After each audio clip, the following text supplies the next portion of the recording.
بسم الله والصلاة والسلام على رسول In the name of God, the Merciful, the Compassionate, we start our second session entitled The Research Centers and Their Role in Supporting Decision Making. And it's very clear that the research centers play an important role in decision making by providing support to the decision makers in preparing reports regarding the best alternative policies related, and to provide the details to the decision makers, preparing scenarios for the future, expected future, with an analysis or analytical analysis with their own potentials and the recommendations related to these repercussions. This is an international trend in many countries that rely on strategic planning as one of its instruments of good governance. In our session today, we talk about the diversity of experience and the expertise of global research centers in the different parts of the world in supporting the public policies and decision making in the countries concerned and how to achieve these goals. And we have the honor to present three speakers. These are the three speakers, and the first speaker will be David Mack, former Deputy Assistant Secretary of the State for the Near East Affairs and former U.S. Ambassador to the United Arab Emirates, and an expert at the Secretary of Near East Affairs. And between 1998 and 2008, he was the Deputy Deputy President of the Institute, being a specialized expert during this period. He presented many guidelines to governments and foreign companies regarding their treatments and transactions in the United States of America, and presented his own advice regarding the investments in the Middle East and North Africa. He is the author of many research papers and served for more than 30 years in different positions at the State Department, and he was the Deputy Assistant for the Near East 1990-1993, and between 1986 and 1989 he was the Ambassador of the United States in the UAE, and he took many diplomatic missions in Iraq, Jerusalem, Saudi Arabia, and Tunisia. The second speaker is ممثلا عن المراكز البحثية في أوروبا، وهو مدير مرصد الدراسات الجيوسياسية Dr. Charles Sambro, and the Dean of the Geopolitical Institute in Africa. It has its own representations in Dakar, Paris, and Abidjan. And Dr. Sambro is a researcher in the field of science and political science in Paris, Dakar, and Sorbonne, and as he specialized in the Middle East and the Islamic world, and he is a speaker in the different places in many institutions and organizations. And Dr. Charles published more than 30 books and publications, some of which were translated into Arabic, Chinese, English, and Spanish.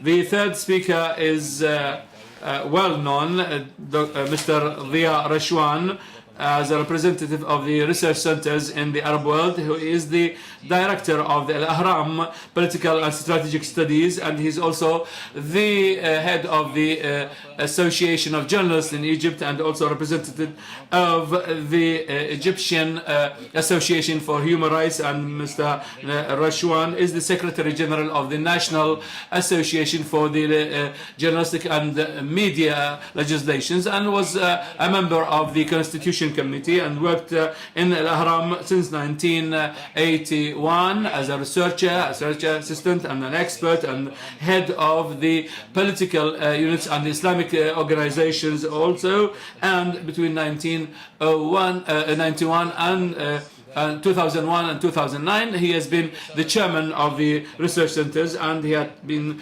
participating in different conferences and seminars, and published and co-published and co-authored many books and studies in this field, and wrote hundreds of articles in many Egyptian and Arabic newspapers, and commented on the upheavals and changes on Arabic and Egyptian TVs. We start with, and before we start our work with the three speakers, I ask the audience to switch off their own mobiles, or put them on silent position. Please, you'll have 20 minutes. And I'll give you a 5-minute warning before you finish, and then we'll have more time when we finish the discussions. Please, you may start, Ambassador. Thank you very much.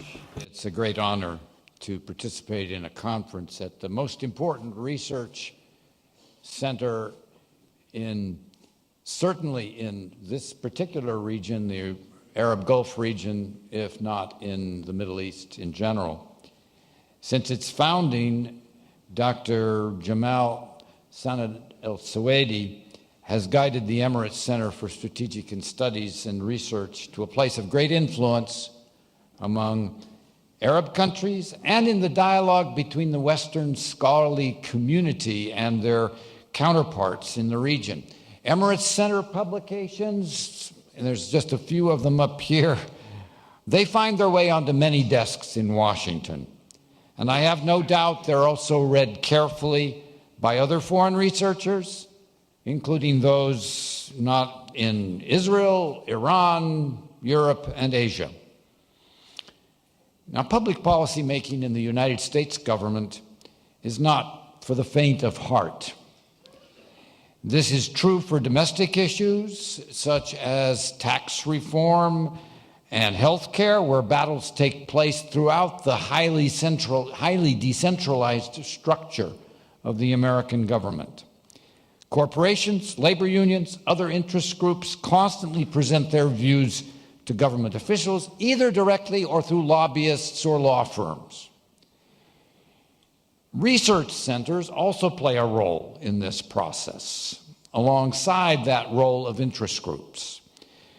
And research centers generate huge volumes of factual studies and argumentation for different policy outcomes. Most of this research on domestic issues is done by a number of universities dispersed throughout the country.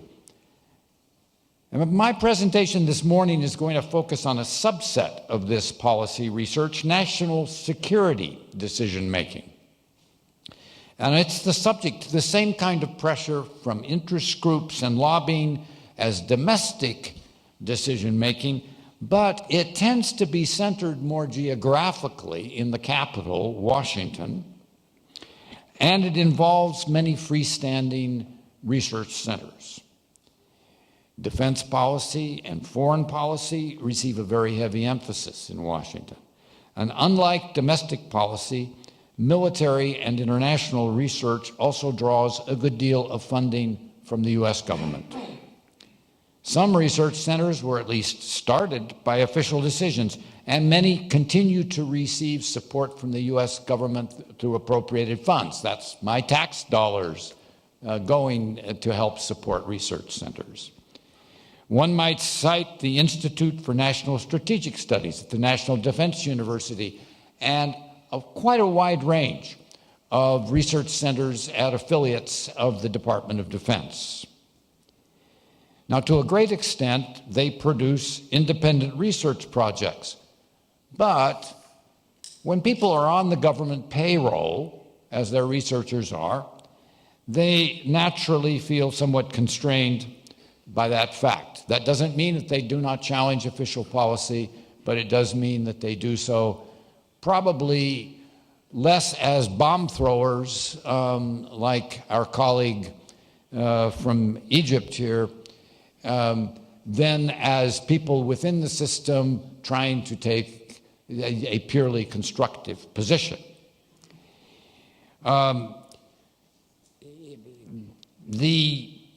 There are also, the reality is that while they produce independent research projects, that the positive side of this balance between independence and diversity is that such research centers can respond very rapidly to the needs that decision makers perceive, and they can produce relevant products. On the negative side, it can sometimes filter out scholarly views and data that challenge official doctrine or beliefs. In general, and this would be an American view, but I think a view that's probably accepted by most of you in the audience today, in general, the process of decision-making is strengthened when unorthodox research comes to the attention of decision makers. One should also note in this connection the work of the RAND Corporation, which was started by the US Department of Defense. It's now considered to be privatized, although nonprofit. Since much of its work is classified and unavailable to critiques by outside scholars, RAND is controversial in some quarters, but it does produce high-quality research, to the extent I'm aware of it. There are also organizations that accept considerable US government funding, or at least some funding for their operations, such as the US Institute of Peace and the Wilson Center in Washington.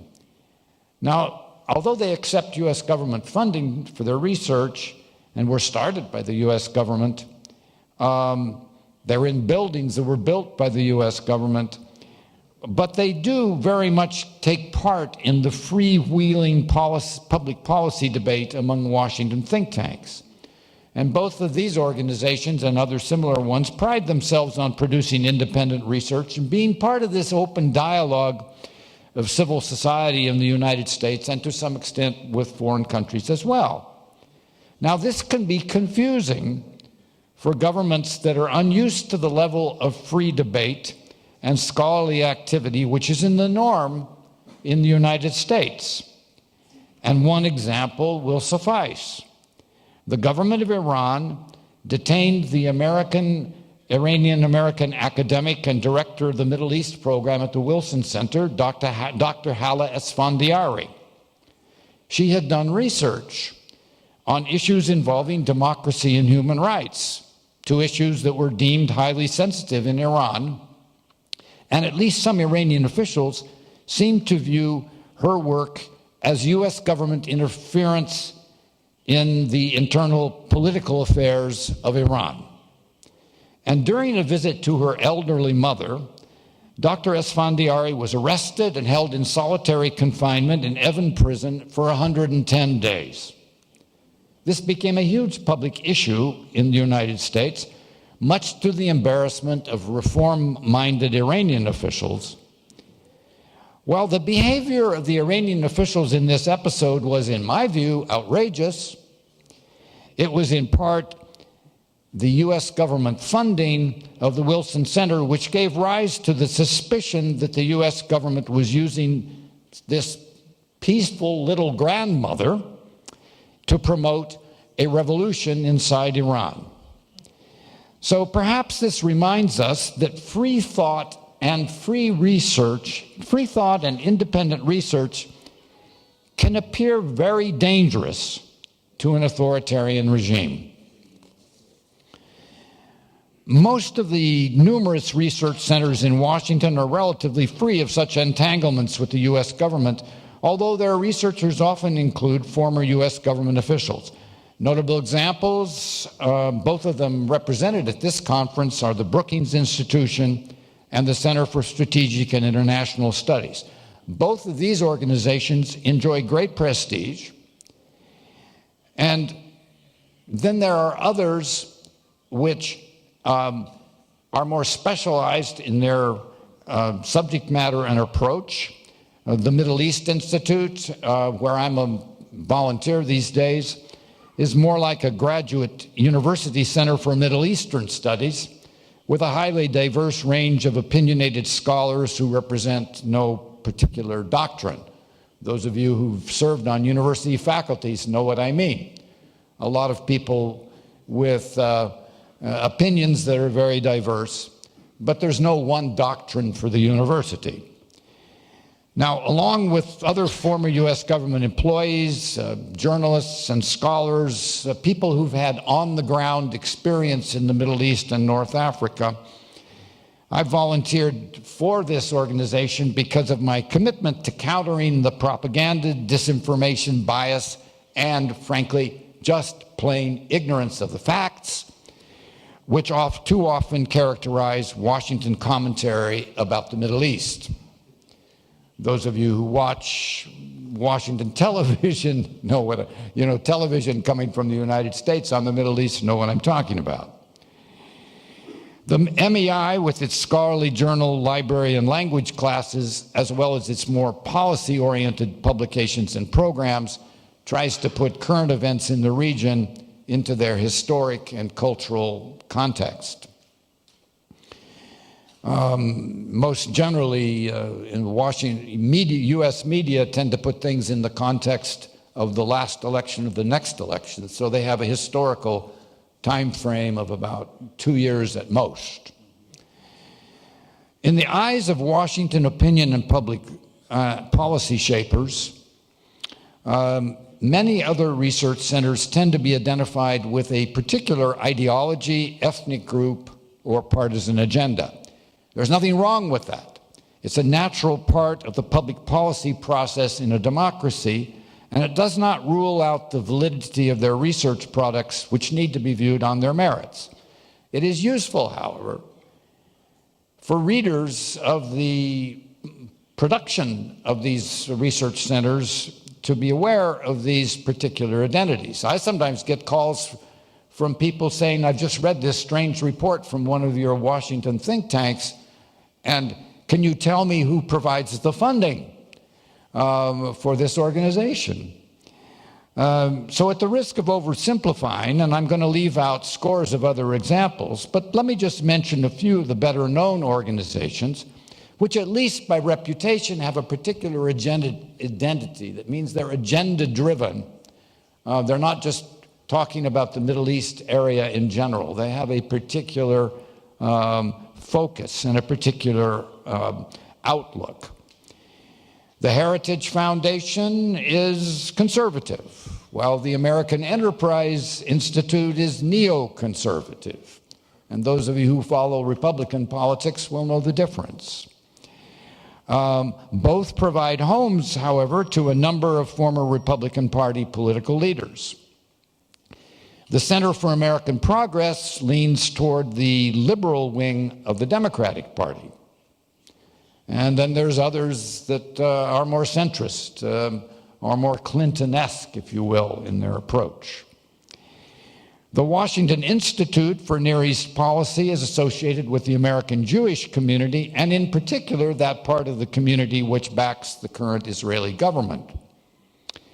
YNEP, as it's known, has growing competition from other more progressive Jewish organizations, and it also has counterparts among Americans with perspectives friendly to the Arab world, Iran or Turkey or Kurds or something else. So let me emphasize that the foregoing thumbnail descriptions represent tendencies. They're not meant to impugn the actual research products. Now, research centers use various means to try to influence or support government decision-making. Accurate research and clear expression is only part of the process. It's only the beginning. Getting decision makers, or at least decision shapers, who are presenting matters to a decision maker, getting them to actually read the research requires considerable contact work by the research institutions. Because the reality is that there is a vast number of research reports produced nearly daily, and a limited number of decision makers with limited capacity for reading any reports before taking action. One of the reasons why research centers hire former U.S. government officials is to keep their reports relevant to the policy world inside government agencies. And another is to maintain channels of communication with people still in government. Research centers can also launch careers in the U.S. government for very capable and well-trained researchers and public policy advocates who come to the attention of executive agencies and members of Congress who are looking for talent. In Washington, where elections every 2 years often result in great turnover in senior positions, both branches of government look to think tanks for competence in subject matters that is very often not available through the normal political process. Now, that's usually at entry-level positions as researchers, but occasionally at senior positions as well. And either way, it brings the thinking of research centers directly inside the process of government. So that's probably, the single most important way that they might end up having an emphasis and influence on public policy. Defense and foreign policy is the focus of much research activity and competition for attention. While the impact on decision makers is sometimes exaggerated and nearly always indirect, it is an important factor in the decision-making process, and I think it's a positive one. A research study sometimes provides the basis for writing legislation or holding public hearings, and outside research reports also get absorbed into the raw material used by congressional committees, executive branch officials, and intelligence analysts. Some research centers and their reports are highly partisan and opinionated, but claim to be fact-based. Sometimes they provide arguments that elected and senior officials use to advocate courses of action. In the long term, I would submit that accurate information usually prevails over shrill opinions in the marketplace of ideas. But sometimes it takes the long term. Short-term policy outcomes may be more emotional. Elected political leaders respond to political realities and constituent demands, not just to research papers. So along with getting the facts straight, research centers often make their products relevant to the brutal truth that politicians need to be reelected. Some of the best research reports will include comments about how a recommended course of action will be received both by international actors, our partners and adversaries outside of the United States, and by U.S. domestic opinion, for whom all of us in the United States, in a sense, are working. So let me be clear. The stakes for the formation and implementation of U.S. national security policy can be very consequential, not only for the people of the United States, but for other countries as well. At their best, research centers serve the national interest and international understanding when they are objective and free of bias. But they are competing for the attention of decision makers who are under pressure from partisan, ethnic, and corporate lobbying groups. Occasionally, research centers will be subject to pressures from their own funding sources, and when this becomes known, it can discredit the research. Decision makers value research centers for the quality and objectivity of their work, not for the biases they represent or the biases of their funders.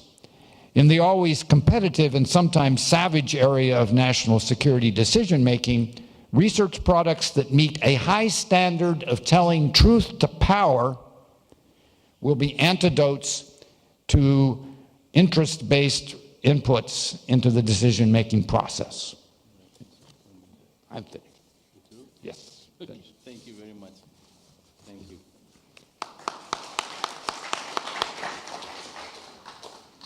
Thank you, Your Excellency, for excellent comments.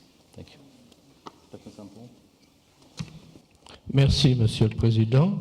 Je remercie le Centre Émirati de Recherche Stratégique. Thank you, Mr. President. I would like to thank the ECSSR to have organized this conference, and I would like to salute the Director General, Dr. Al-Suwaidi, who has given to the center its dynamism, and I would like to wish a happy birthday to the center. I am indeed the director of the Observatory for Geopolitical Sciences Studies in Paris. Over there. Our subject today is regarding the role of the research centers and in supporting decision making.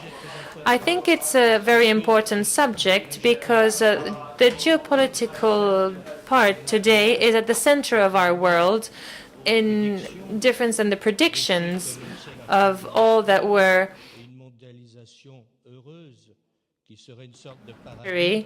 and an unhappy globalization, which would be some kind of earthly paradise.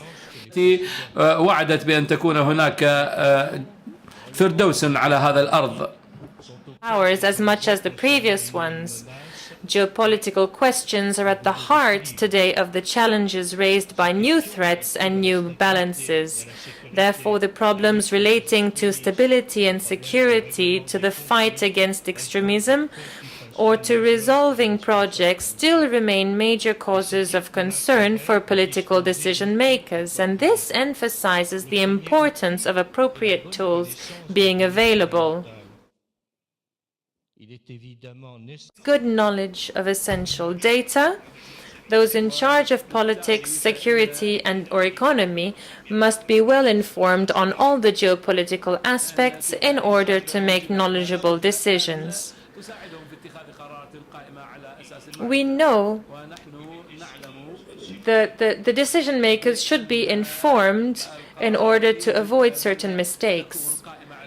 We know the legend of Empress Catherine of Russia's favorite in the 18th century. It was said, if you recall Potemkin, he built cardboard houses in order to hide the real condition of the country away from the sovereign's eyes when she was traveling across Russia. The role of the research centers is to do the exact opposite of Potemkin's villages. This role consists in seeing what is behind the cardboard, behind all the preconceived ideas, the clichés and the propaganda. It aims to help reinstate some order in people's minds. In reality, geopolitics is a science, and as much as any other science, it needs specialists, and this is not a role of research centers. Nowadays, research and study centers have to make the result of their research activities available to decision makers to guide them or enlighten them in their decision making. Decision makers must be able to distinguish the essential, the agendas, and the real challenges.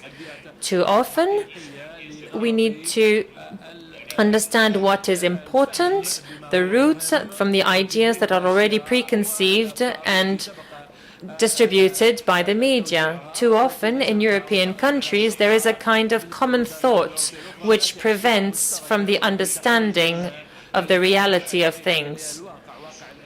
Too often the feeling takes over on the reason, and this touches the political party and the decision makers of all sorts. One of the goals of our Observatory of Geopolitical Studies is to emphasize this reality without taking into account preconceived ideas. I would like to recall that the Observatory of Geopolitical Studies is a French research institute which aims to contribute to the promotion and the spreading of scientific research in the various fields of geopolitics and international relations. And we are related to Paris-Sorbonne. The headquarters are in Paris, and we have another office in Beirut with representatives in several countries such as Brussels, Dakar, Cairo, Rabat, and Bucharest. Among the aims of our institute, informing leaders and decision makers is our priority. Our aim consists in bringing enlightenment or information that is neither found in the media nor in decision makers' circles. We bring enlightenment, we bring precisions that medias do not distribute, and not even within the analysis provided by the ministries or administrations. Our objective is to help the decision makers to better understand situations, anticipate, and adopt a strategy to answer to modern challenges. The Observatory of Geopolitical Science gives opinions and consultations on a variety of subjects, historical and geopolitical analysis, explaining conflicts, the options relating to institutions, constitutions, to fundamental freedoms, essential freedoms, human rights. We also have regular contact with government bodies, political or institutional executives, to present our analysis.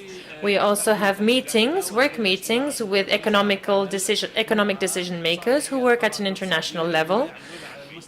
Our observatory also deals with sensitive current affairs. We have an academic role where we organize conferences, roundtable meetings. We also welcome certain personalities quite frequently, and we have a cooperation with a lot of universities and other centers, research centers,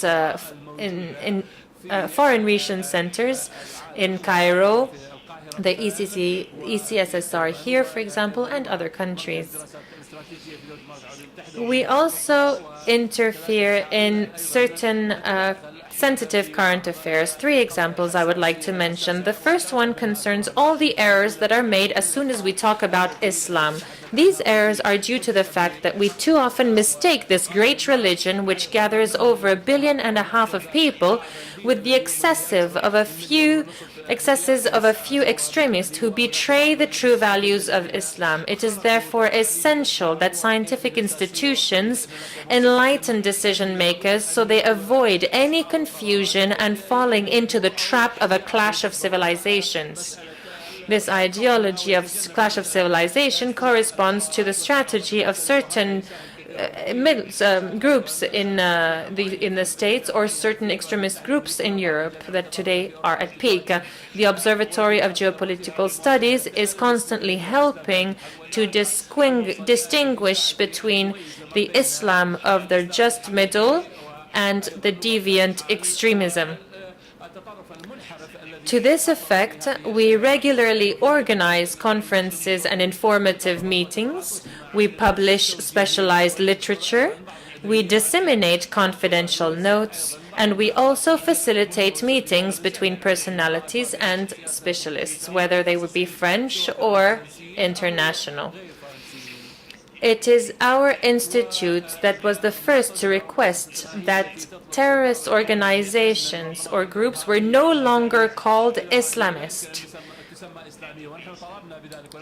because it maintains the confusion with Islam that feeds the propaganda of Islamophobists. And to this point, we congratulate the French government because they don't speak about Islamic states anymore when talking about the activist groups in Syria and Iraq.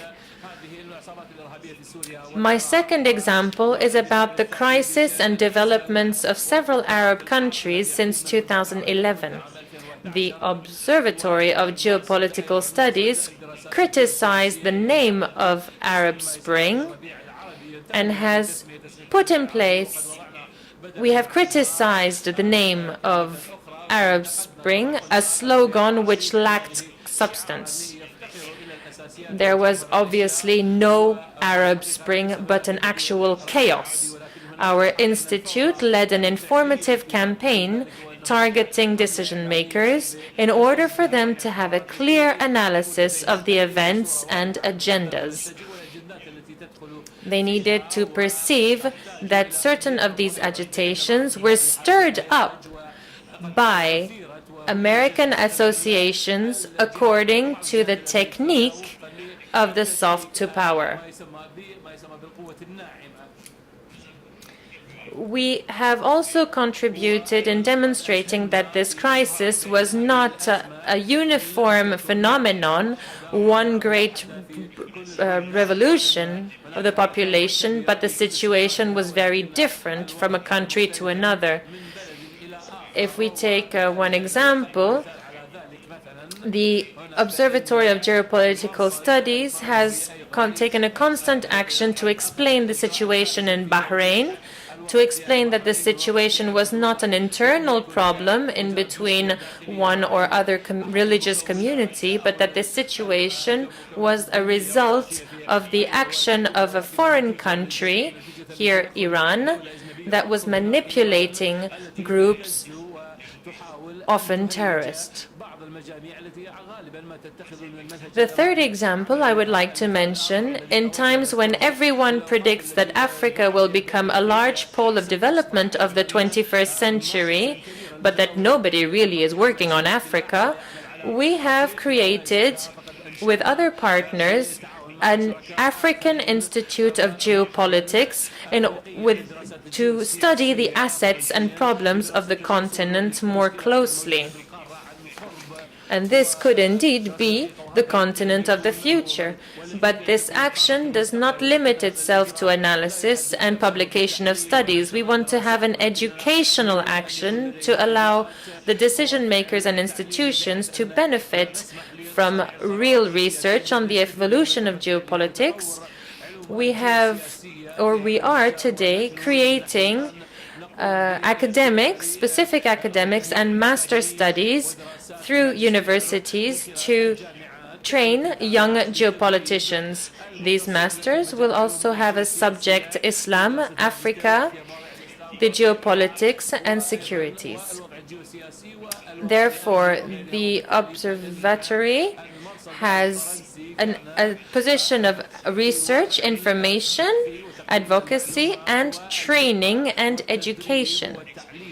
The experience shows that these two types of action are complementary to each other because we aim to train young elites who will be able to assess the geopolitical challenges of tomorrow.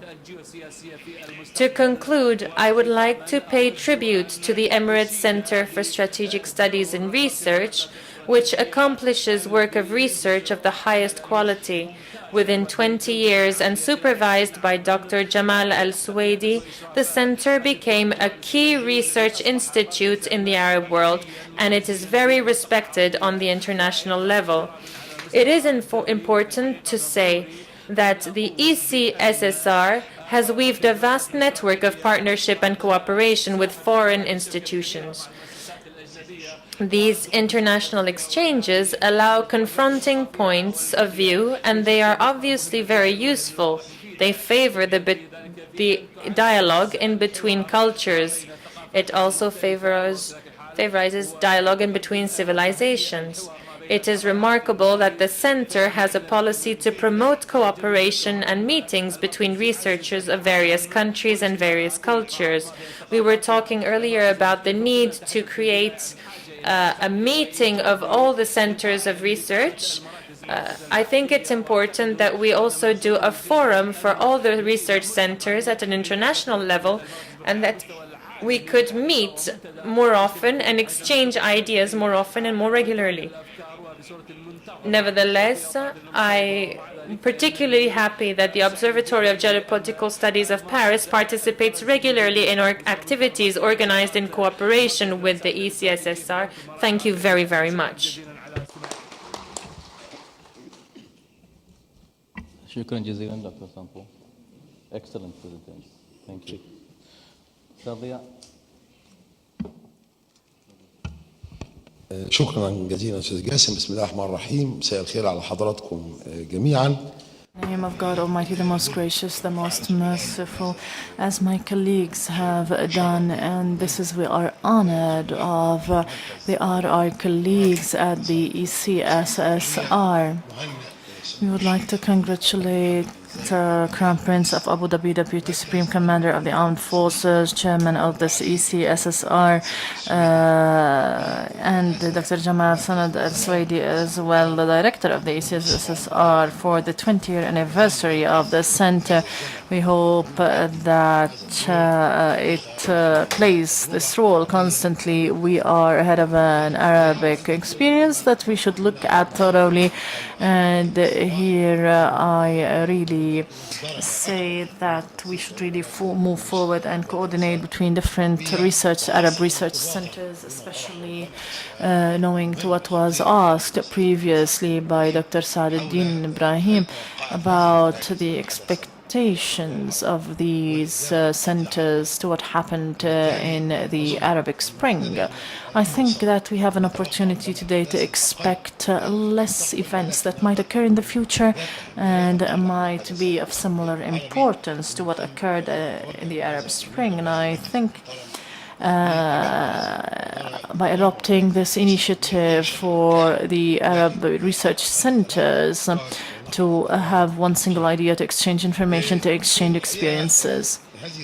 In reality, this session talks about the experiences. We have heard two experiences, one American and another European. Our experience in Egypt with the Al-Ahram Center for Political and Strategic Studies in reality goes to much farther. The research centers started in the Arabic region and the Middle East. It started in Cairo as well. It started with the Arabic research centers, which is linked to the Arab League. It started in the year 52, and then National Center for Criminal Research in the year 1956. Afterwards, the political and strategic studies, which I manage. It has been established in the year 68. The center really did not or wasn't established away from the decision-making process. It emanated from within, where the Arabic nations used to suffer from the impact of the 1967. It was established from within a newspaper. This was a unique experience that will not be reiterated. It had also its own ramifications when it comes to the decision-making process. The Dean of Arabic Journalism, Dr. Muhammad Hassanein Haikal, used to manage this newspaper. He was a close friend of President Jamal Abdel Nasser. Mr. Haikal discovered that we have a problem when it comes to knowing the enemy, which was Israel back then, and our knowledge of Israel is based on intelligence information, but we had no scientific research knowledge of what is going on in this society from within, not only in the country but also in the society. And Haikal suggested on Abdel Nasser to have a center which was called Palestinian and Zionism Studies be established, but the president asked him to really establish the center from within Al-Ahram newspaper. It was a unique experience, and it was clear that this center was established to help the decision makers at this really hard time after the 1976 crisis on understanding the Zionist society. It was a think tank. It was it included former diplomats and military men and youth, young people coming from abroad, such as Mr. Saad Ibrahim, and Sidi Yassin at a later stage also joined this think tank, which played a role of guidance, offering analysis of information and some of the information. Why? Because the center has adopted at the time a series of translations, not only for the newspapers, Israeli newspapers, and the minutes of the Israeli Knesset used to be translated and offered to the researchers and decision makers. This experience continued until 1973 when October War came and the name of the center remained and played its role as a think tank. When 1973 war came, a bigger role of decision makers really emanated, and Mohammed Hassan al-Haikal really told me about this a month ago and wrote it down in an undetailed manner in some of his books. He said that the center, during the preparation of the war and during the war itself, there were certain centers named by the forces, armed forces, by numbers. Number 10, it was the Operation Center, which managed the war.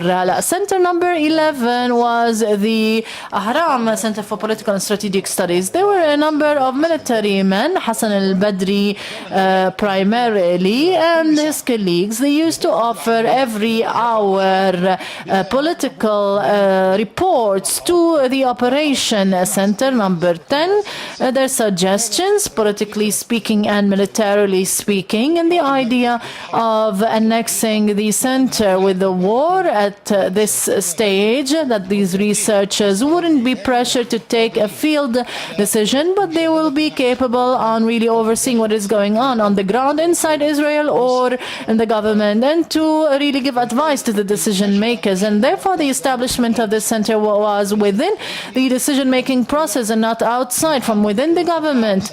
In the year 1974, the center took another penchant in its decision-making process and its relation with the research process. A new generation came about. This generation was closer in its entirety to the Nasser government, but it was a critic for the Nasserite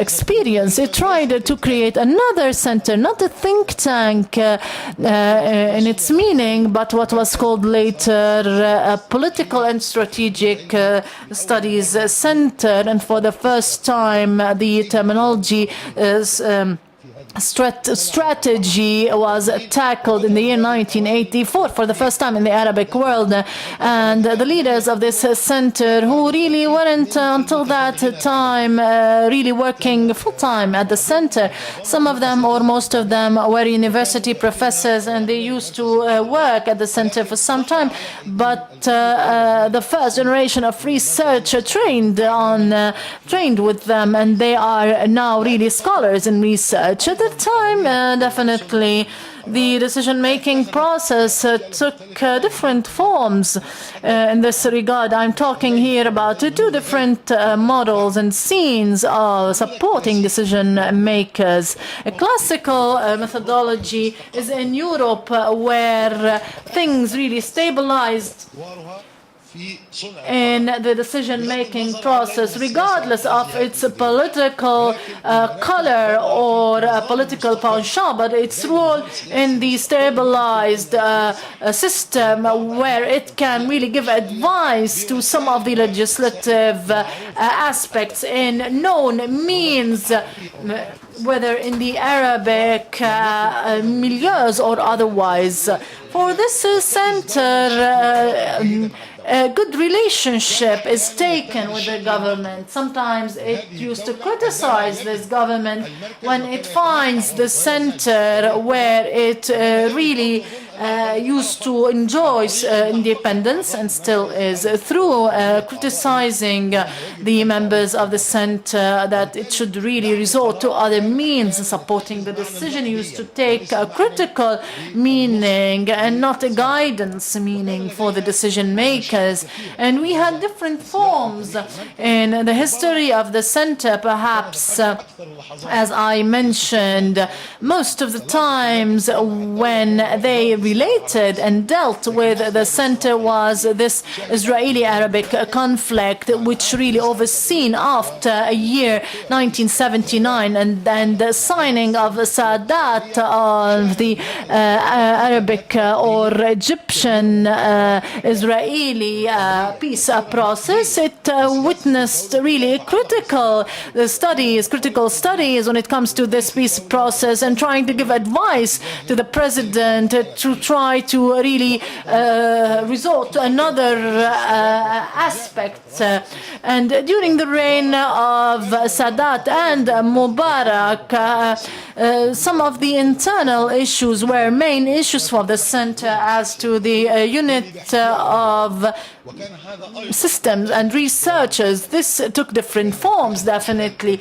It used to take traditional forms in the Western traditions, which is to give advice to the decision makers, whether through really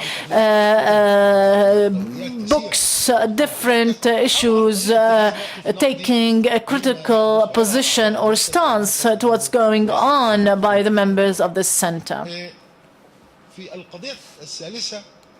And the third issue, which was a main issue and still is in Egypt, the Islamic movements and terrorist movements and currents in Egypt. In the year 1981, it has led to the assassination of former president of Egypt and led to grave ramifications in the 90s of the past century. The center has played a primordial role in this field, and it had a very good, played a new role, not really accustomed to by Egypt to face the terrorist groups. In most of the countries would be a security manner, but to really face it in an intellectual manner was unaccustomed to, faced by a generation of writers and researchers, including Dr. Saad, Dr. Ibrahim. The center has turned this war into really very important publications, most importantly the report of the religious status in Egypt, which was published in one single month. 6 publications, more than 12,000 publications were disseminated and given, which gave an impression that there is demand on these books. This analysis of the terrorism and really religious aspect opened different doors even to the security apparatuses, and we really know that even the security apparatuses to really resist these groups has taken a different penchant since the first quarter or the first half of the 90s in its understanding and studies of these movements and groups to an extent that some of these security apparatuses used to really give or put a condition on these people before working inside these centers and specialized centers to fight really terrorism. You used to tell them they should get study terrorist groups in order to really be part of these centers. They used to ask really perspectives from the security apparatuses, but they should impact deeply on these apparatuses, and this has shown in its really performance, as mentioned previously. This relationship definitely in reality has led after and before the revolutions of the Arabic Spring and 25 January in Egypt. The center has witnessed a number of periods, has witnessed in the year 1981, before the assassination of President Sadat, disturbing relations with the government. These relations has led to the fact that the president of Sadat himself, in 2 speeches before his assassination, he has attacked the center and considered it a council for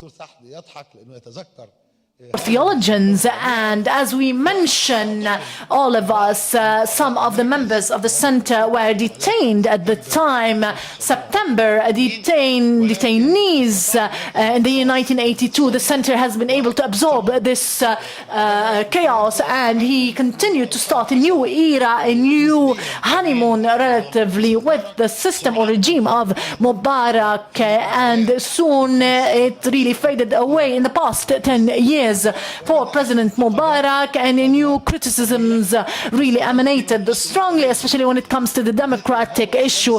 The terrorism and Islamic politics, no really problems with that.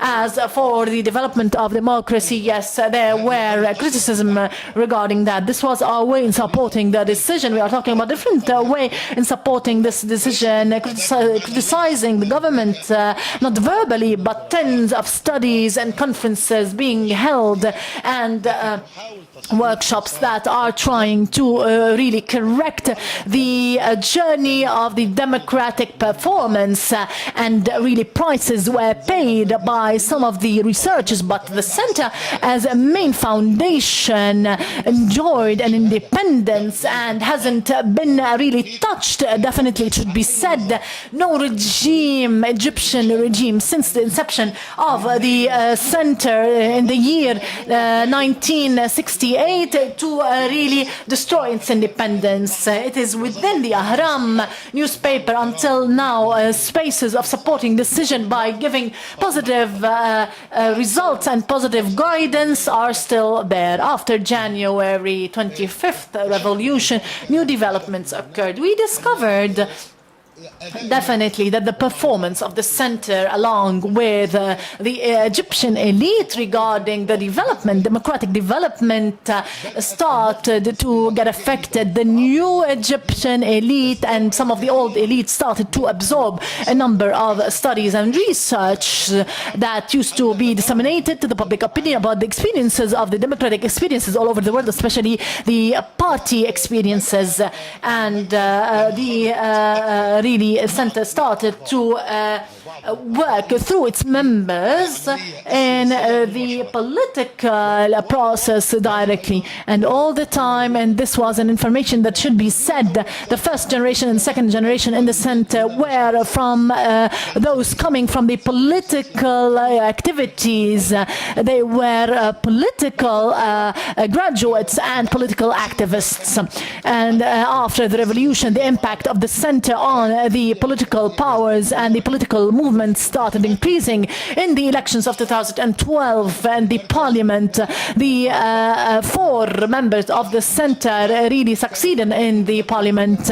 They used to represent different political parties, and some of them really headed the Arabic group. Our colleague Muhammad Abdul Rabb Idris, they played a very important role inside the parliament. I had the honor, as Dr. Qasim really mentioned, to be a member of the 50 committee to participate with my colleagues. This wasn't a political movement, but based on the performance of the center. Usually also in the process of decision-making process after the revolution, it differed a bit because the decision-making process have been varied in Egypt. The country is no longer the decision-making process, definitely. Before January, we had one decision-maker. After January, now we have a number, different numbers of parties, alliances, revolutionary alliances from the young people, Islamic forces in all its forms and kinds, and the societal parties and unions, and therefore the decision-making process is the first of its kind, because supporting the decisions in independent countries comes in a direct line. But from the revolution until today, the decision-making process in the center and what the center is doing during the past 3 years is really holding training sessions, special publications, guiding the parliament. We created for the new members of parliament after the revolution, we trained them for 4 days, even the candidates. We have a number of trainings. The trainings for some of the Muslim brotherhoods have given the center its capability to understand within and giving some of the advice. This is some of the tracks and journeys that we went through, and this is what brought forward the center. I'm proud to be one of its sons, one of its directors today, and it has reached us to what the international classifications has put us in the classification of the ECSSR lately, when it really ranked us first in the Arabic world. Also, Pennsylvania in the year 2008, it given us one of the most important 30 ranking, and in the first 35 centers by the United States of America, and in the year 2013, ranking 48 between so many centers all over the world, or between amongst 7,000 centers. 33 also ranking in affecting public policies between all centers, and 22 in the issues of national security and defense, and which are the issues upon which the center has been established. Thank you, Mr. Dia Rashwan. Just to attract your attention that if you'd like to have a copy of the evaluation publication of the research centers, we have now 20 minutes to discuss, and I will make it even 15 minutes. I'll give 2 minutes for each speaker if they have any other comment, and now we may give the floor to the audience to ask their questions, please. General, Major General Sameh from Egypt, 2 points on Mr. Dia Rashwan's presentation. And my question to Ambassador David Mack, as a head of the research center, new center, which has always been there for 5 years, and although this center that I have the honor to head or to chair, it's a government-owned institution, and in fact, it is affiliated to the state. As Dr. Dia said, that the state does not impose its own conditions or its own themes, and this is a fact in Egypt, and they sometimes ask us our own opinion about certain themes and subjects in a certain project, and therefore we are fully independent despite the fact that we are affiliated to the state. The other point is that, that has been mentioned by Dr. Dia, that the security forces and institutions in Egypt rely now on scientific research, and they have specialized people in the different parts of their own securities. For example, the Islamist movements are studied by the security forces, and Dr. Dia has just mentioned that they employ people with MA or PhD degrees in Islamic studies or economic studies or sociological studies, and therefore so there is a new orientation adopted by the security forces in our country. My question to His Excellency David Mack, that you talked about national security in your presentation, which is the most important and essential subject in the international arena, that is the national security, whether local, regional or international, and this is a factor that we have been dealing with it until the appearance of the what is called the Islamic State and ISIS in the Middle East and Iraq and Syria. Now the question, you were an ambassador to the UAE and to the Arab region. Maybe it's not a research question, but maybe a political question. Are you satisfied? Are you happy with the idea of securing the regional, international and local security, specifically in Iraq and Syria? Are you happy with the way in which you determine this security, and what are the suggestions to prevent this danger and the threat? We take the questions, and then we'll give the chance to the speakers to respond to the questions. Now, question. Assalamu alaikum. My name is Mahmoud Sharif Mahmoud. In the beginning, I would like to congratulate His Highness General Sheikh Mohammed bin Zayed Al Nahyan, Crown Prince of Abu Dhabi, Deputy Supreme Commander of the Armed Force, and Chairman of the Executive Council and President of the Emirates Center of Strategic Studies. حفظ الله خطاه حفظه الله وسدده خطاه في جهوده في. May Allah preserve him and bless his works. And Dr. Jamal Sanad al-Suwaidi, the pioneer strategic thinker in the region, for his effort in creating this ideas oasis and a scientific-based research center. حفظه الله وسدد خطاه. My question is to Ambassador David Mark and Sam Berto and Dr. Dia. The question is, what is the suitable? It's a bit technical and research based. What is the suitable institutional research setup for formulating an evidence-based policy analysis paper or document? Is it within a think tank? Is it within an academic center associated with an academic university? Is it within a consultancy house? Or is it by establishing a policy analysis-oriented research center that possesses its recommendation on evidence-based policy analysis? The second question is, what is a suitable time frame to produce an evidence-based policy analysis paper or document? The third question is, what are the difference between the policy analysis approach to generic public policy problems and to security dilemma problems or issues? Thank you. دكتور عبد الحميد نسمع منك لو تكرمت. أيوة دكتور عبد الحميد الأنصاري قطر. عبد الحميد الأنصاري from طبعا Qatar. أنا بس يعني في نغمة يعني هناك توجيه لوم. There is a kind of a tone of blaming the research centers in the Arab world due to their failure to predict the Arab Spring revolutions, and I think that all the intelligence services in the world failed to predict this, and we have not established these centers to predict or prophesy these events. And my question also here to Mr. Rishwan, that Egypt, the birthplace of civilization, I think it is the most advanced Arab country that has the largest number of research centers, and specifically Al-Ahram Research Center as has been classified and appreciated. But you, as Dia Rashwan, how do you read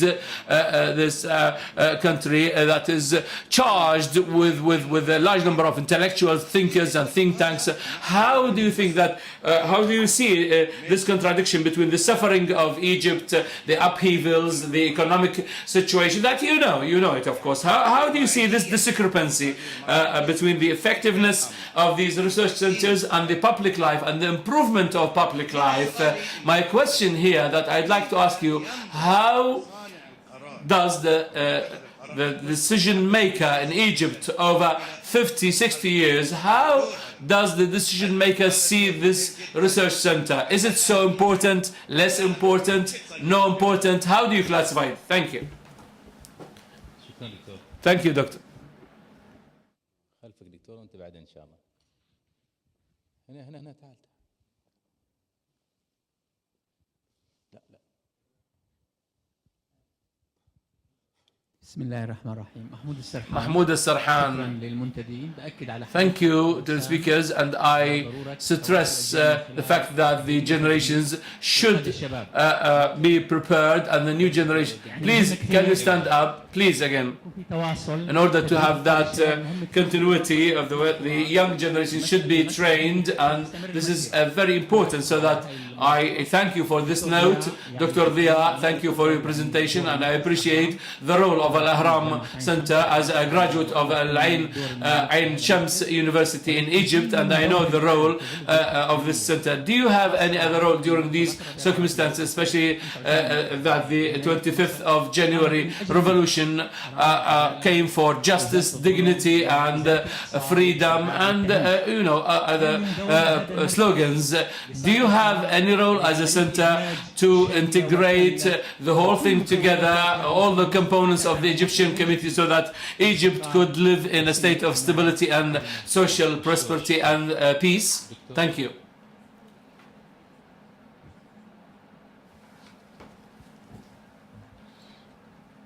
يعني الذي يستمع إلى الأسئلة he who hears or she who hears the questions about the Al-Ahram Strategic Studies Center may feel that we do not understand the meaning of the word Al-Ahram Strategic Studies Center, because this center gives ideas and proposals to the government or the states in Egypt. Now, it's not the policy maker, it's not the development maker in Egypt and other things, of course, but the other two speakers explained this matter without any doubt and without any suspicion, and very clearly, in fact. But I want to come back to the Arab region and what did we learn from Al-Ahram Research Center. And there is no political researcher in Egypt who did not work in Al-Ahram, and especially within the last 20 years. And I think that this center and this great report issued by Al-Ahram Center very recently remained for a long time a reference. And although it deteriorated a little bit, but this center remained for 20 years in the on the head list of the reports issued in the world. And I think that the question of my friend Abdul Hamid Al-Ansari is unjustifiable, and his question about the role of the research center and development, and why didn't we expect or anticipate or predict the revolutions in the Arab world. And I think that the report of the status or the register status, if it had been issued over the last 10 years, we would have known exactly what will happen in Egypt, but it was suspended, and of course there are some authorities. May I end with a joke here. Some friends of Abu Ja'far Mansour, the founder of Baghdad, and the guard prevented them from entering. They asked him why, because the Caliph said that his servants fled away, and you should have told him that his servants would escape. That's why he's angry with you, and he would not receive you, so he would not allow you to come in. This is not your it's not the duty of the researcher to forecast the future and to notify the caliph or the king or the decision maker to know something in the future. But his work is to do a serious work, and therefore the freedom of research is something important. And I think that if the research is serious, there is no doubt it will be very helpful, and that the researcher freedom and the decision of the state will not lose anything if they are serious in their work. Thank you. Last question, last comment from Dr. Saaduddin. Thank you, Mr. Chairman. Thank you to the three speakers. My question, a very quick question to Ambassador David Mack. Some 40 years ago, there was a big controversy in the U.S. over the Project Camelot. Project Camelot, which was funded heavily by the CIA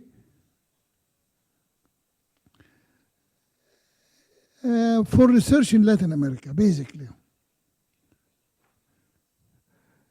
And that created the big debate. And I don't know where that debate now has resulted in the relationship between the government-funded research and academic center. As for our French colleague, it took 18 years for after the French Revolution, before things settled down. So why you were so harsh in your remark that the Arab world revolutions should have resulted in quicker stability?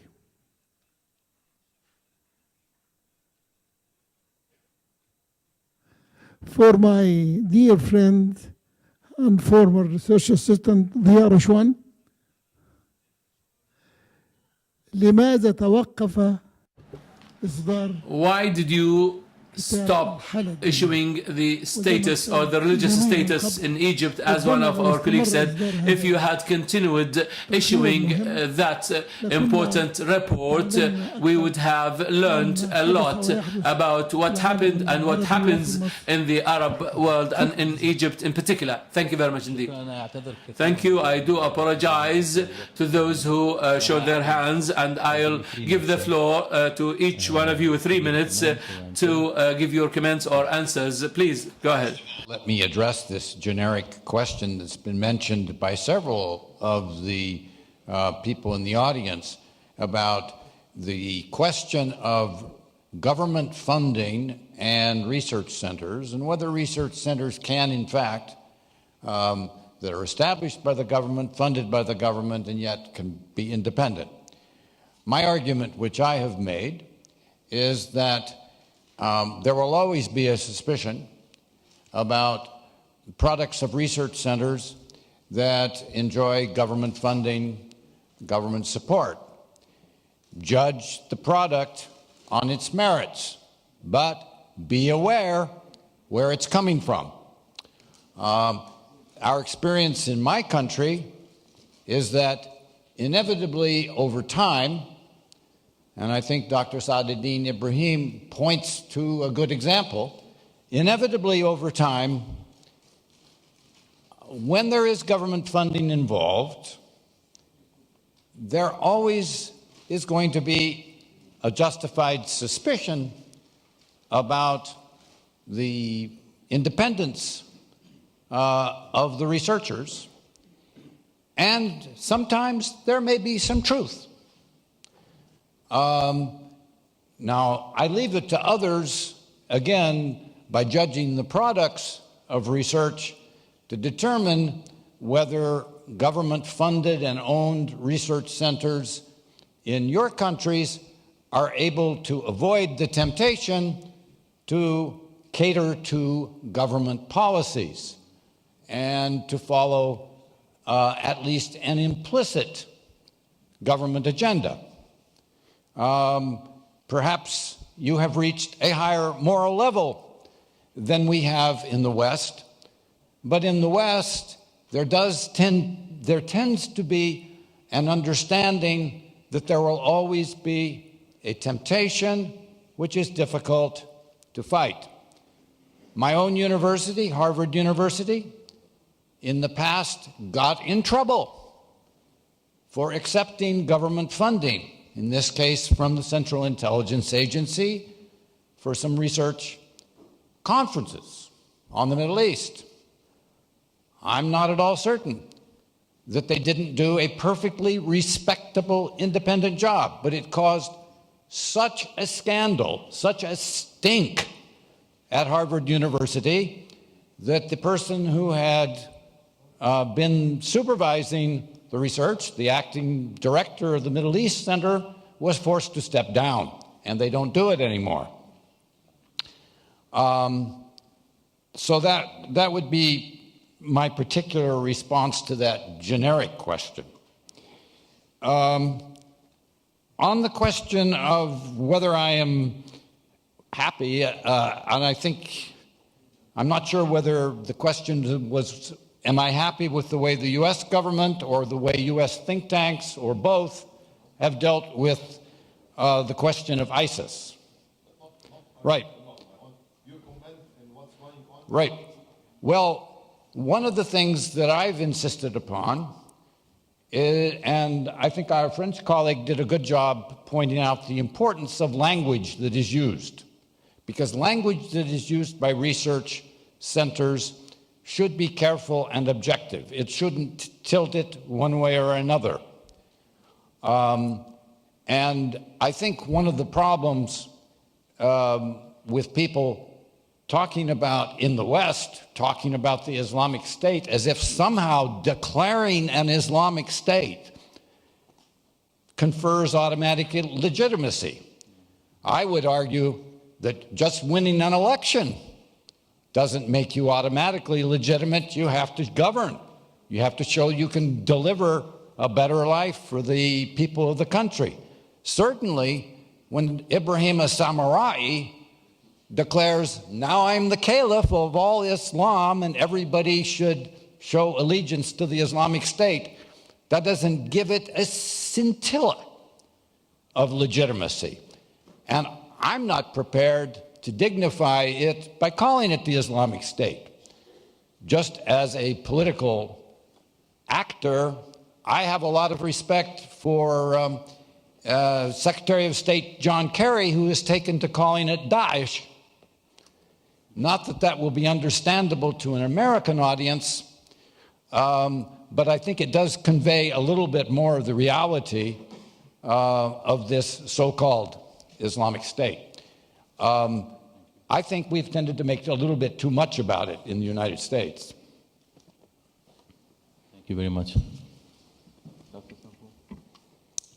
Oui, de brèves remarques pour ce qui concerne la révolution. Regarding the revolution, you said that we have to be patient. Of course, we have to be patient. But I'm not always sure whether the revolution is always a good thing in such a context. You said the French Revolution, that was a real catastrophe, a big catastrophe. That was the first time where we had terrorists and bombs. We had massacres and thousands of victims from the French society, and that affected the history of France heavily. I think that the French Revolution is not something that should be glorified. The Russian Revolution as well.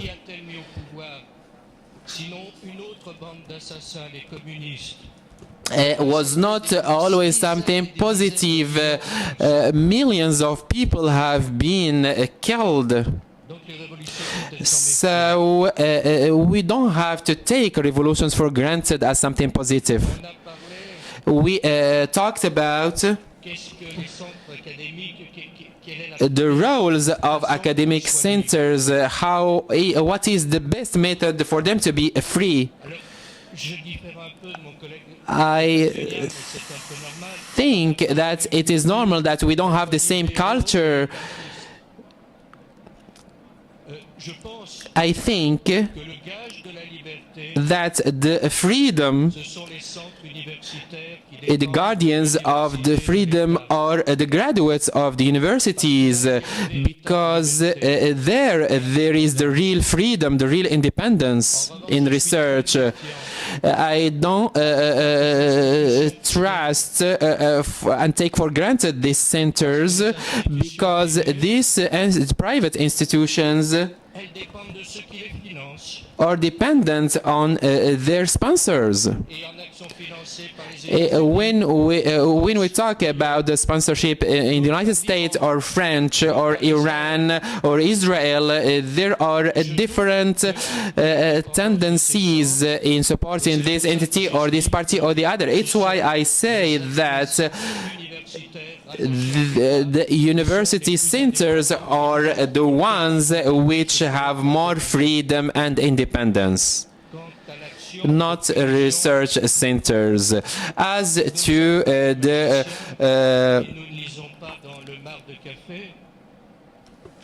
foreseeing of the revolution, I think that we are not magicians. Our mission is diagnose the reality, given warnings,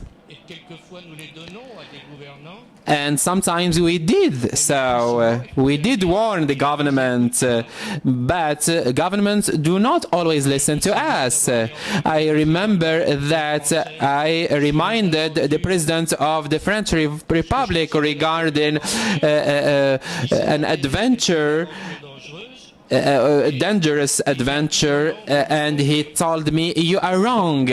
So the political power is the one which makes the decision regardless of the consultation with the research center. If they don't listen, it's their problem.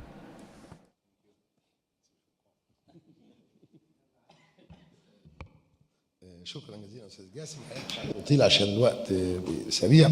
الاستاذ عبد الحميد الانصاري. Mr. Abdul Hamid Al-Ansari, in fact, I do not want to disagree with you, but I must disagree because Masr is not suffering, and not other Arab countries. We are not suffering from a large number of research centers. Rather, we suffer from a shortage, and the research center, as in Pennsylvania report in the Arab world, and the percentage of is no more than 2.5% in comparison with the world, and we are talking about 7,000 research centers, recognized centers in the world, and Egypt we have no more than 50 different diverse, small and known and unknown and medium and large research centers. As for the budgets of scientific research, we in Egypt think that we have made a great achievement by setting up and writing the new constitution, saying that by 2017 the budget allocated to scientific research shall be 1% of the GDP in Egypt, and this is a great achievement. This means in US dollars that is $30 billion in 2017. We are talking about real problems in the shortage of the research centers, and therefore this large number is not there, and I think that increasing the number is part of the solution. As for the other point regarding the decision making and the view of the decision making authority, I think with the passage of time and alongside the history of Al-Ahram Center, because it was the main center, there were some differences and agreements between the decision makers and the President of the Republic and other decision makers in the other authorities and competent bodies, but the center remained respectable, and there were some differences with President Sadat and President Mubarak. But I forgot to tell you that in 1990, when Iraq invaded Kuwait, the research center, the Ahram Research Center, was the main source of information and tips, tactical and strategic tips and advices to the government, and there were some groups working day and night in the literal sense of the word, to provide consultations to the government on how to behave and how to conduct during that crisis. And I think that the decision-making authority here in Egypt nowadays needs the research centers and their advice and their consultations, and I think that due to the presence of certain centers, and we may disagree with my colleague regarding the appreciation of the private and the state-owned centers, although I am affiliated to the state, but I think that there is a desire at least to listen to what the centers say, whether private, independent or state-owned. And the last point is that I thank you, Doctor, for reminding me of that thing. I do remember that, but the time didn't was not given. And the report had been issued for more than 30 years on continuous basis, but I think that this is not a kind of deterioration, but due to the presence of and the publication of many reports, and I think the interest of the readers was divided and diversified among other papers and reports. But the other report of the religious status, I have to admit it that there were no authorities that were annoyed, but there was a kind of disagreement between Mr. Nabil Al-Fattah and I. In fact, my name, this led to the suspension of this report, and that was the reason. And I tell you that also that the report of the religious status in Egypt will be issued very soon next year, and I think that here among the audience, one of our colleagues, Dr. Amar Ali Hassan, contributed to the writing of the first and the second report, and very probably he will be also there with us for the next year. Thank you. Finally, would like to thank the three speakers, His Excellency David Mack, thank you very much, sir, and Dr. Charles, thank you very much indeed, and Dr. Ria, thank you very much indeed. And now I was about to say that the break will be 20, but we'll have a 10-minute break. Thank you. 10 minutes break. 10 minutes only. Thank you.